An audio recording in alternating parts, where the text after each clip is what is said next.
Il l'a abandonnée immédiatement après l'accouchement, sans même lui laisser tenir ses enfants dans ses bras. La naissance des triplés est devenue pour lui un prétexte pour se débarrasser de sa femme, convaincu qu'elle était brisée à jamais. Il ignorait une chose, elle avait hérité de 1 milliard de dollars. Abonnez-vous à la chaîne et dites-nous dans les commentaires d'où vous regardez cette vidéo. La douleur revenait par vagues lentes, profondes, comme une marée qui refusait de se retirer. Laura était allongée sur le lit étroit de la chambre d'hôpital, le corps vidé, tremblant encore de l'effort interminable de l'accouchement. La lumière blanche du plafond lui brûlait les yeux et chaque respiration semblait demander une décision consciente. Pourtant, au-dessous de cette fatigue écrasante, quelque chose de chaud et de fragile battait encore en elle. Une certitude nouvelle, presque irréelle. Elle avait donné naissance à ses enfants. Elle était devenue mère. Quelques minutes plus tôt, on les lui avait montrés. 2 petites filles, un garçon, des visages froissés, rouges, vivants. Le monde s'était rétréci à cet instant précis, à ces 3 souffles minuscules. Laura avait senti une émotion si forte qu'elle en avait eu le vertige, comme si l'air lui manquait soudain. Elle n'avait pas encore eu la force de les prendre vraiment contre elle, mais ce regard, ce bref contact, avait suffi. Tout ce qu'elle avait enduré, tout ce qu'elle avait perdu semblait, pour une seconde, justifié. Le silence était revenu après. Un silence étrange, trop propre, trop calme. Le téléphone posé sur la table n'avait pas vibré une seule fois. Laura le regardait parfois, sans vraiment y penser, comme on observe un objet familier devenu soudain étranger. Elle s'était attendue à ce que Daniel arrive. Qu'il entre, qu'il s'approche du lit, qu'il dise quelque chose, n'importe quoi. Une main sur la sienne, un regard, une reconnaissance. Elle s'était attendue à cela parce que, malgré tout, malgré les années de froideur, une part d'elle croyait encore que l'instant de la naissance changerait tout. Les pas dans le couloir l'avaient en effet fait se raidir. Son cœur avait accéléré. Elle avait tourné légèrement la tête vers la porte, retenant presque son souffle. Les pas s'étaient rapprochés, nets, décidés. La poignée avait tourné. Ce son, banal, avait marqué la frontière invisible entre l'avant et l'après. Avant, il y avait eu 5 années de mariage. 5 années qu'elle avait longtemps appelées une vie commune, avant de comprendre qu'elle ressemblait davantage à une mise à l'épreuve permanente. Laura se souvenait encore du jour de son mariage avec Daniel Harding. La cérémonie avait été somptueuse, presque irréelle. Les fleurs, la musique, les invités impeccablement vêtus, le domaine immense où tout semblait conçu pour impressionner. Elle avait eu l'impression d'entrer dans un autre monde. Un monde où tout brillait, où le nom Harding ouvrait les portes avant même qu'on les touche. À cette époque, elle croyait profondément que l'amour suffisait. Elle croyait que Daniel l'aimait assez pour la protéger de tout le reste, de sa famille, de leurs attentes silencieuses, de cette autorité invisible qui semblait régner dans chaque pièce de leur maison. Elle croyait que l'on pouvait construire un refuge à l'intérieur même d'un empire. Elle s'était trompée. Dès les premiers jours passés dans la maison des Harding, Laura avait compris qu'elle n'était pas entrée dans une famille ordinaire. La demeure elle-même semblait imposer des règles. Les couloirs vastes, les plafonds hauts, les murs chargés de portraits anciens, donnaient l'impression d'un lieu où chaque geste avait été répété des centaines de fois avant elle. Ici, rien n'était improvisé. Même le silence avait une forme. Eleanor Harding, la mère de Daniel, en était le centre. Elle ne haussait jamais la voix. Elle n'avait pas besoin de le faire. Son autorité se manifestait dans sa posture parfaite, dans son regard clair et précis, dans la façon dont chaque phrase était formulée comme une évidence, jamais comme une demande. Laura avait senti très vite que, face à Eleanor, toute émotion excessive était une faute. Il fallait être correcte, mesurée, reconnaissante. Robert Harding, le père, était différent. Il parlait peu à Laura. Quand il la regardait, c'était comme si son regard glissait sur elle sans s'arrêter, comme sur un objet mal placé dans un décor autrement harmonieux. Il n'y avait ni haine ni colère dans ses yeux, seulement une indifférence glaciale. Laura avait compris que, pour lui, elle n'était pas un être humain à part entière, mais une variable dont la valeur restait à prouver. Claire, la sœur de Daniel, se montrait plus expressive. Ses sourires étaient rapides, ses remarques toujours enveloppées de légèreté. Mais derrière chaque plaisanterie se cachait une pointe acérée. Elle savait comment piquer sans laisser de traces visibles, Comment faire rire les autres tout en isolant Laura, la faisant passer pour trop sensible si elle réagissait. Daniel, lui, se tenait entre ses forces. Au début, il essayait encore. Il parlait d'amour, de patience. Il demandait à Laura de comprendre, d'accepter que sa famille soit exigeante, que cela faisait partie de leur monde. Peu à peu, pourtant, ses tentatives s'étaient espacées. Il rentrait plus tard, parlait moins. Laura avait senti que, chaque fois qu'elle n'atteignait pas ce que la famille attendait d'elle, quelque chose se fissurait entre eux. La règle n'avait jamais été énoncée clairement, mais elle s'était imposée à elle avec une précision cruelle. Sa valeur se mesurait à une seule chose: donner un héritier. Les mois avaient commencé à se ressembler, l'attente, l'espoir prudent, puis la déception. Laura se souvenait de ces moments passés seule dans la salle de bain, le test à la main, le regard fixé sur un résultat qu'elle redoutait déjà. Elle pleurait en silence, essuyait son visage, puis rejoignait la table familiale avec un sourire contrôlé. Elle apprenait à cacher sa douleur, à la plier, à la rendre invisible. 5 années ainsi. 5 années où l'espoir s'était effrité lentement, sans bruit. Daniel devenait de plus en plus absent. L'odeur d'un parfum étranger sur ses vêtements était devenue une présence régulière, presque banale. Laura n'avait jamais posé la question. Elle savait déjà. Et elle savait aussi qu'elle n'avait plus la force de se battre pour quelque chose qui semblait déjà perdu. Quand elle était enfin tombée enceinte, une lumière s'était rallumée en elle. Elle avait cru, sincèrement, que ce serait différent. Elle avait imaginé des regards plus doux, des gestes plus attentifs. Elle avait imaginé que, cette fois, elle serait enfin acceptée. La réalité avait été tout autre. Sa grossesse avait été traitée comme un projet à superviser. Des rendez-vous, des contrôles, des décisions prises sans elle. Peu de chaleur, peu de mots rassurants. Quand on avait appris qu'il s'agissait de triplés, Laura avait ressenti une joie mêlée de peur. 3 vies, 3 fois plus de responsabilités, 3 fois plus de risques. Mais dans les yeux des Harding, elle n'avait vu ni inquiétude pour sa santé, ni émotion sincère. Seulement des calculs silencieux, des conversations à voix basse sur la logistique, l'image, les conséquences. Daniel disparaissait de plus en plus souvent. Laura s'enfermait dans son corps fatigué, essayant de tenir bon, persuadée que l'essentiel était à venir. La naissance, le moment où tout se justifierait. Les contractions avaient recommencé dans la nuit. Les heures s'étaient étirées jusqu'à perdre tout sens. Laura avait lutté contre la douleur, contre la peur, contre la solitude. Aucun visage familier à son chevet. Aucun message. Seulement les murs blancs et le rythme lent des machines. Quand enfin les enfants étaient nés, quand elle avait entendu leur premier cri, une paix étrange l'avait envahie. Elle n'avait pas duré. La porte s'était ouverte. Daniel était entré, suivi d'Elénore. Ils n'étaient pas seuls. Laura avait immédiatement vu la chemise rigide, la posture droite d'un avocat. Dans les mains de Daniel, une chemise cartonnée. Il s'était approché du lit sans hâte. L'air semblait s'être refroidi autour d'eux. Daniel avait posé la chemise sur la couverture, près des mains tremblantes de Laura. Le bruit sec du papier avait résonné plus fort que n'importe quel cri. Il n'avait pas levé les yeux vers elle. Eleanor se tenait à côté, immobile, le visage calme, presque satisfait. Laura avait compris, en un instant, que ce moment avait été attendu, préparé, anticipé. Tout ce qu'elle croyait encore possible venait de s'effondrer.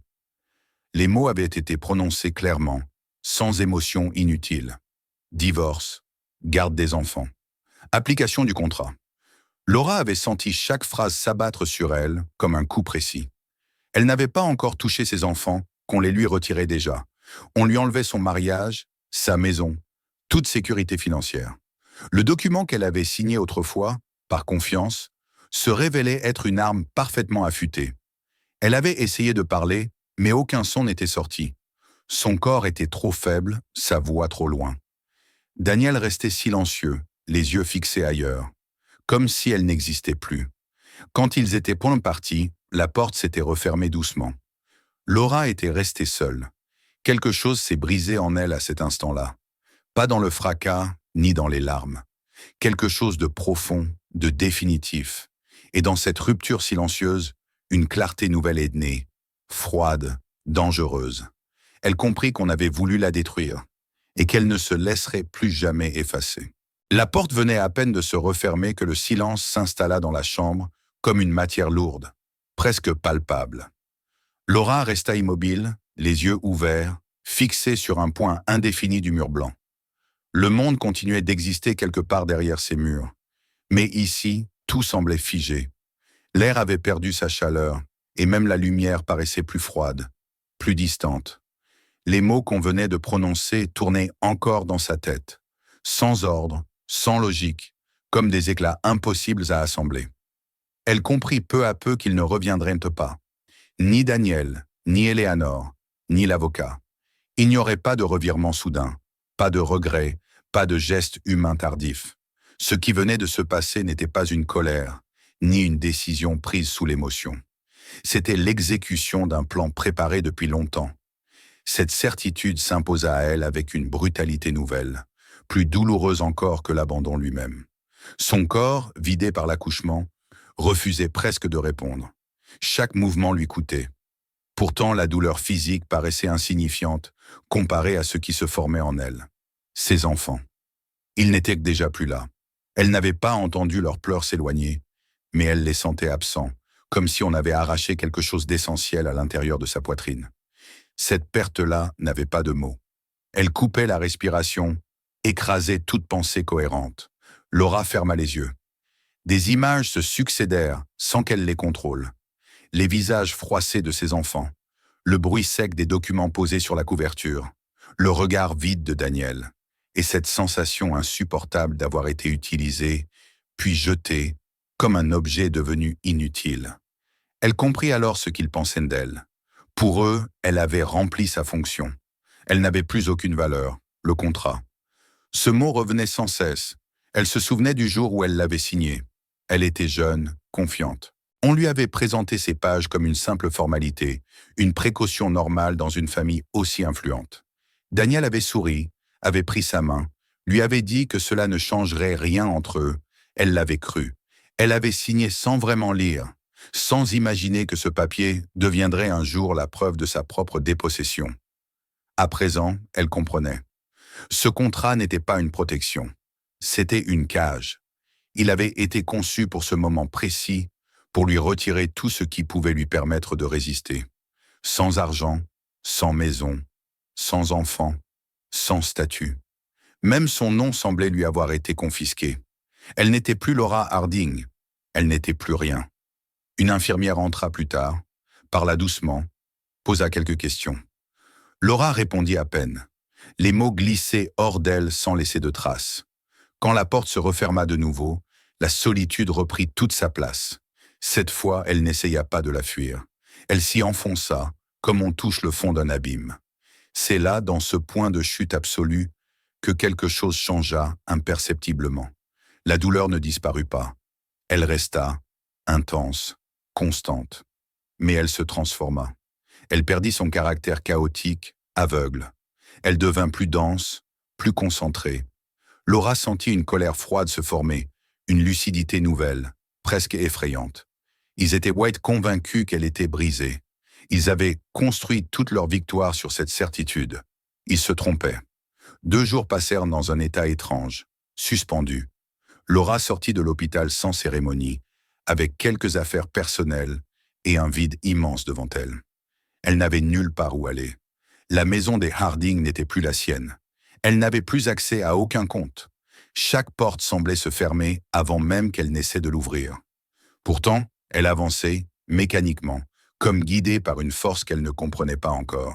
C'est dans une petite pièce impersonnelle, où on l'avait installée provisoirement, qu'un homme se présenta. Il frappa doucement à la porte, attendit qu'elle l'autorise à entrer. Il portait un costume sobre, sans ostentation, et son regard n'avait rien de condescendant ni de pressant. Il se présenta calmement comme avocat. Il expliqua qu'il représentait les intérêts de sa mère. Laura le regarda sans comprendre. Sa mère était morte depuis des années. Elle était partie discrètement, sans laisser derrière elle autre chose que quelques souvenirs modestes et l'image d'une femme qui avait toujours compté chaque dépense. Laura secoua la tête, prête à mettre fin à cette conversation absurde. Mais quelque chose dans le ton de l'homme, dans sa certitude tranquille, l'empêcha de le faire. Il parla alors, lentement, précisément. Il lui expliqua que tout ce qu'elle croyait savoir sur l'histoire de sa mère était incomplet. que sa mère venait d'une famille ancienne, immensément riche, qu'elle avait renoncé à cet héritage par choix, par amour, coupant les ponts avec un monde qu'elle refusait. Mais ce monde ne l'avait jamais complètement oublié. Laura sentit une tension nouvelle l'envahir. Chaque phrase semblait irréelle. Elle avait grandi dans la simplicité. Elle n'avait jamais manqué de l'essentiel, mais jamais non plus connu l'opulence. L'idée même que sa mère ait appartenu à un univers de pouvoir et de fortune lui paraissait impossible. Et pourtant, l'homme poursuivait, implacable. La grand-mère de Laura avait créé un trust. En silence, à l'abri des regards. Elle avait investi, bâti, attendu. Elle avait espéré une réconciliation qui n'était jamais venue. Alors elle avait préparé autre chose. Un filet de sécurité, une arme peut-être. Elle avait tout mis en place pour le jour où sa petite fille aurait besoin de protection. Ce jour était arrivé. Laura apprit qu'elle héritait d'une fortune dépassant le milliard de dollars. D'un contrôle majoritaire dans une société d'investissement internationale. Les chiffres glissaient sur elle sans provoquer la joie qu'on aurait pu attendre. Son esprit était ailleurs. Mais peu à peu, une compréhension nouvelle se forma. Ce n'était pas seulement de l'argent, c'était une position, une existence reconnue, une possibilité de se relever. Puis l'avocat évoqua autre chose. Des dossiers, des archives, conservés par sa mère avec une patience obstinée. Des preuves. Laura sentit son souffle se bloquer. Il ne s'agissait pas d'un héritage sentimental, mais d'une collection méthodique de faits, de documents, de traces laissées volontairement ou non par la famille Harding au fil des décennies. Corruption, détournement, blanchiment, des vies écrasées, des affaires étouffées. Un système entier reposant sur l'impunité. Laura comprit alors que sa mère n'avait pas seulement voulu la protéger, elle avait anticipé l'affrontement. Elle avait su, peut-être avant elle, à quel type de monde Laura serait confrontée en entrant chez les Harding. Elle avait laissé à sa fille les moyens de ne pas être écrasée. Quand l'avocat partit, Laura resta longtemps assise, immobile. Pour la première fois depuis la naissance de ses enfants, elle sentit autre chose que le désespoir. Une direction, une nécessité. Sa douleur avait désormais un but. Elle ne pensa pas immédiatement à la vengeance. Elle pensa à ses enfants, à leur visage qu'on lui avait arraché. Elle pensa à la certitude qu'elle devait les retrouver, non pas en suppliant, mais en se tenant debout, à égalité avec ceux qui les lui avaient pris. Et au-delà de cela, elle pensa à la famille Harding, à leur certitude d'être intouchables. Ils avaient commis une erreur, une seule, mais elle serait suffisante. Laura comprit alors ce qu'elle devait faire. Elle allait disparaître. Non pas pour fuir, mais pour se transformer. Elle allait apprendre, se préparer, reconstruire chaque pièce de sa vie avec une précision froide. Elle ne réagirait pas. Elle agirait. Et quand elle reviendrait, ce ne serait pas comme une femme brisée cherchant justice. Ce serait comme une force que personne n'avait vue venir. Laura disparut sans laisser de traces visibles. Il n'y eut ni déclaration publique, ni rumeur, ni tentative maladroite d'expliquer ce qui lui était arrivé. Pour le monde extérieur, elle cessa simplement d'exister. Et c'était précisément ce qu'elle voulait. Elle comprit très vite que le silence pouvait être une forme de protection et même une arme. Tant que les Harding croiraient qu'elle avait été brisée, qu'elle se noyait dans sa chute, ils ne chercheraient pas à la surveiller. Ils détournèrent le regard, convaincus que tout danger avait été neutralisé. Elle changea de nom, non par honte, mais par nécessité. Chaque syllabe de son ancienne identité était liée à une dépendance, à un pouvoir qu'elle ne contrôlait pas. Elle choisit un nom simple, discret, presque anonyme. Elle s'installa dans un logement modeste, loin des quartiers où l'on reconnaissait les visages et où les portes s'ouvraient par habitude. Ce contraste avec sa vie passée ne lui causa aucune douleur. Au contraire, il lui apporta une forme de clarté. Rien désormais ne la distrayait de l'essentiel. Les premiers temps furent les plus difficiles. La nuit, le silence prenait une autre dimension. C'était dans ces heures-là que la pensée de ses enfants revenait avec le plus de force. Elle imaginait leur sommeil, leurs mouvements maladroits, leurs besoins qu'elle ne pouvait pas combler. Cette absence n'était pas seulement une blessure émotionnelle. C'était un rappel constant du temps qui passait, du lien qui risquait de s'effilocher si elle échouait. Cette douleur devint son moteur. Elle ne cherchait pas à l'apaiser. Elle l'utilisait. Laura se mit à étudier avec une rigueur presque impitoyable. Elle commença par le droit. Non pas de manière abstraite, mais avec un objectif précis. Elle voulait comprendre les mécanismes qui avaient permis qu'on lui enlève ses enfants en quelques minutes. Elle se plongea dans les textes, les jurisprudences, les subtilités de la garde, de l'autorité parentale, des contrats prénuptiaux. Chaque page l'éloignait un peu plus de la femme qu'elle avait été, celle qui signait par confiance, celle qui croyait aux promesses non écrites. Elle apprit à lire les documents comme des champs de bataille, à repérer les failles, les angles morts, les formulations qui semblaient anodines, mais cachaient un pouvoir immense. Peu à peu, les décisions prises dans la chambre d'hôpital cessèrent d'être une fatalité incompréhensible. Elles devinrent une construction juridique. Et toute construction pouvait être démontée si l'on connaissait ses fondations. Elle étudia ensuite la finance. Là encore, sans fascination pour les chiffres eux-mêmes, mais avec une compréhension aiguë de ce qu'ils représentaient réellement. Le contrôle, l'influence, la capacité d'agir à distance. Elle apprit comment circulaient les capitaux, comment se structuraient les holdings, comment une participation majoritaire pouvait décider du destin de centaines de personnes sans jamais apparaître en première ligne. Elle comprit que l'argent n'était pas une récompense, mais un langage, et qu'elle devait le parler couramment si elle voulait être entendue. Ses journées devinrent longues, méthodiques. Elle travaillait sans relâche, imposant à son esprit une discipline qu'elle n'aurait jamais cru possible auparavant. Il n'y avait plus de place pour l'improvisation. Chaque choix devait servir un objectif précis. Chaque connaissance acquise devait pouvoir être utilisée. Elle n'apprenait pas pour savoir, elle apprenait pour agir. La stratégie vint ensuite, presque naturellement. Elle comprit que le savoir sans plan restait inoffensif. Elle s'entraîna à penser sur le long terme, à anticiper les réactions, à imaginer non pas ce qu'elle ferait, mais ce que l'autre serait obligé de faire en réponse. Elle étudia les comportements des familles puissantes, leurs réflexes, leurs erreurs récurrentes. Elle comprit que leur plus grande faiblesse résidait dans leur certitude d'être intouchables. C'est à ce moment-là qu'elle commença à constituer une équipe. Elle ne cherchait pas des alliés par loyauté ou par empathie.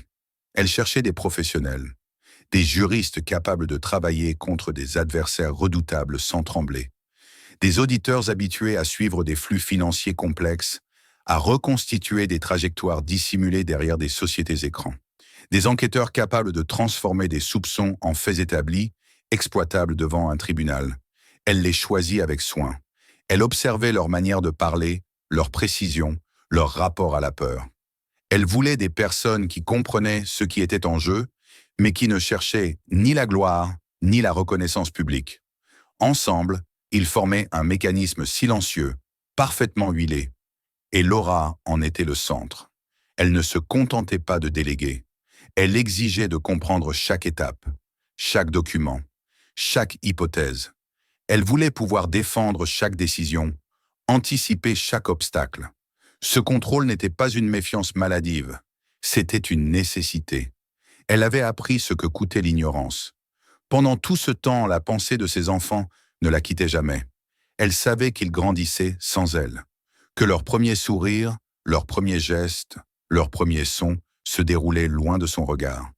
Cette réalité la lacérait, mais elle ne la laissait pas la détourner de son plan.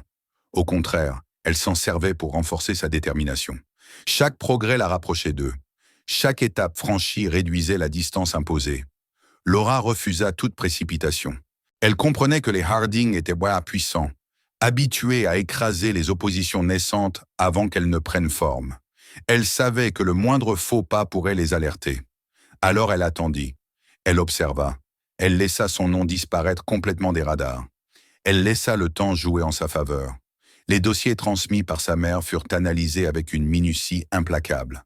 Chaque preuve fut vérifiée, croisée, renforcée. Il ne s'agissait pas seulement de révéler des crimes, mais de les rendre juridiquement incontestables. Laura voulait que, le jour venu, aucune manœuvre ne soit possible, aucun arrangement, aucun achat de silence. Peu à peu, le plan prit une forme claire. Il ne s'agirait pas d'une attaque progressive, mais d'un choc unique, concentré, impossible à contenir. Elle devait frapper là où les Harding se sentaient le plus en sécurité, là où leur image publique constituait leur véritable armure. Le choix s'imposa presque naturellement. Leur gala annuel, l'événement caritatif qui consolidait chaque année leur réputation de bienfaiteurs, de piliers moraux de la société. Un lieu où se mêlaient partenaires, décideurs, caméras. Un théâtre parfait. Laura se prépara à ce moment avec un calme presque inquiétant.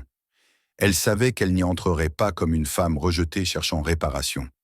Elle y entrerait comme une égale, comme une investisseuse, une dirigeante, une adversaire. Elle maîtrisait désormais les leviers qui permettaient d'imposer le respect sans le demander. À l'approche de cette date, elle ressentit une étrange sérénité. La colère qu'il avait portée au début s'était transformée en quelque chose de plus stable, plus dense. Elle n'agissait plus pour prouver quoi que ce soit.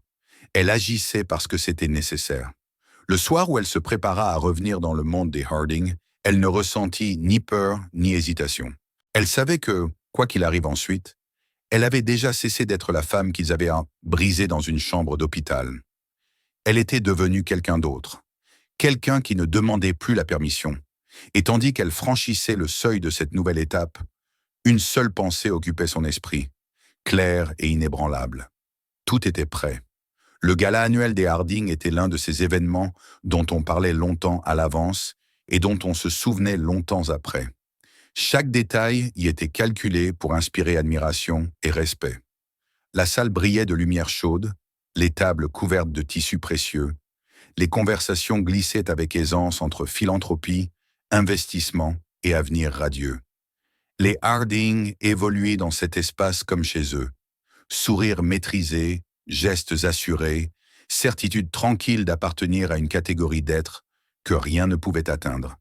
Ce soir-là, ils étaient convaincus que tout leur appartenait encore. Lorsque Laura entra, elle ne chercha pas à attirer l'attention. Elle n'en avait pas besoin. Sa présence produisit un effet presque imperceptible au début, comme une modification subtile de l'air. Quelques regards se tournèrent, hésitants, cherchant à identifier cette femme dont l'allure imposait un silence inattendu. Elle avançait calmement, sans précipitation, sans arrogance. Elle n'était plus l'ombre effacée que l'on avait chassée. Elle était désormais une force à part entière. Les Harding la virent, d'abord avec incrédulité, puis avec une tension qu'ils eurent du mal à masquer.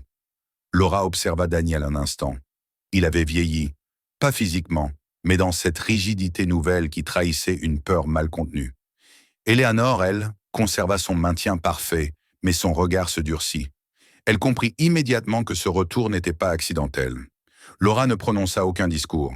Elle n'en avait pas besoin. Tout était déjà en mouvement. Les documents furent déposés là où ils devaient l'être, presque simultanément. Les procédures de révision de la garde furent enclenchées, solides, étayées, impossibles à balayer d'un revers de main. Les ordonnances de gel des actifs partirent au même instant vers les institutions concernées. Les preuves, soigneusement préparées, arrivèrent sur les bureaux des procureurs compétents. Rien n'était laissé au hasard. Chaque action était le résultat de mois de préparation silencieuse. Avant même que la soirée ne touche à sa fin, les premiers comptes furent bloqués. Les conversations se figèrent, les sourires disparurent. Ce qui devait être une célébration se transforma lentement en scène de confusion contenue. Les partenaires commencèrent à s'éloigner, à murmurer, à consulter leur téléphone. L'image impeccable des Harding se fissurait sous les yeux de tous. Laura observa cette transformation sans triomphe apparent. Elle n'éprouvait aucune joie à voir leur monde s'effondrer. Ce qu'elle ressentait était plus proche d'un rétablissement de l'ordre. Les choses se plaçaient enfin là où elles devaient être. Les jours qui suivirent furent rapides et implacables. Les enquêtes s'ouvrirent officiellement. Les révélations dépassèrent ce que beaucoup avaient imaginé. Les mécanismes de corruption, les détournements, les abus de pouvoir accumulés pendant des décennies éclatèrent au grand jour. La presse s'en empara. L'opinion publique bascula. Le nom Harding, autrefois synonyme de réussite et de respectabilité, devint associé à l'arrogance et à la cruauté. Les arrestations commencèrent, une à une, sans bruit excessif, mais avec une efficacité redoutable. Les tentatives d'intervention échouèrent. Les protections habituelles ne fonctionnaient plus. Les preuves étaient trop solides, trop nombreuses. Le système qui avait protégé les Harding pendant si longtemps se retourna contre eux. Le procès fut rapide. Les débats ne laissèrent place à aucune ambiguïté. Les verdicts tombèrent, lourds, définitifs. Les condamnations furent à la hauteur des crimes révélés.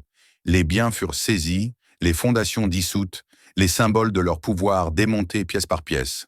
La famille Harding cessa d'exister en tant que force dominante. Il ne resta que des ruines et un nom vidé de sa grandeur artificielle. Pendant ce temps, Laura avançait sur un autre front, celui qui avait toujours compté davantage que tous les autres. La décision provisoire du tribunal arriva sans mise en scène. Elle lut les mots lentement, comme pour s'assurer qu'ils étaient réels. La garde de ses enfants lui était rendue. Pour la première fois depuis leur naissance, une respiration profonde traversa son corps sans douleur. Quand elle les prit enfin dans ses bras, le monde sembla se recomposer autour d'elle. Le poids de leur corps, leur chaleur, leurs mouvements maladroits contre elle avaient une réalité presque irréelle. Elle pleura alors, non pas de faiblesse, mais de reconnaissance. Ce moment n'effaçait pas tout ce qu'elle avait perdu, mais il rendait l'avenir possible. Le temps passa. La vie ne redevint pas parfaite. Elle ne le devait pas. Elle devint simplement juste. Les enfants grandirent dans un environnement où la peur n'avait plus de place, où l'amour n'était pas conditionnel, où aucune réussite n'était exigée pour mériter une présence, une protection, une tendresse. Laura transforma ce qu'elle avait vécu en quelque chose de plus vaste. Elle créa une fondation destinée à soutenir les femmes privées de leurs enfants par des abus de pouvoir, par la violence ou par des systèmes injustes. Elle offrit des ressources, un soutien juridique, une voix à celles que l'on avait réduites au silence. Peu à peu, des vies furent reconstruites, des destins redressés. Un jour, des années plus tard, Laura se tint sur une plage, observant ses enfants jouer près de l'océan. Le soleil déclinait lentement, et le bruit des vagues remplissait l'espace d'une douceur constante. Elle les regarda courir, rire, exister sans crainte. Et elle comprit enfin. La meilleure vengeance n'avait pas été la chute des Harding. Ce n'avait pas été leur humiliation publique, ni leur condamnation. La véritable victoire avait été cette vie reconstruite, libre, forte, pleine de sens. Ils avaient tenté de la briser. À la place, ils avaient forgé quelque chose de plus résistant qu'ils ne l'auraient jamais imaginé. Et c'est ainsi que leur plus grande défaite était devenue sa plus grande renaissance. Si cette histoire vous a touché, abonnez-vous à la chaîne. De nombreux récits forts et inattendus vous attendent. Découvrez les prochaines vidéos et bien d'autres encore. De nouveaux rebondissements et des destins inoubliables vous y attendent. Et surtout, partagez cette vidéo avec ceux pour qui ce genre d'histoire compte vraiment.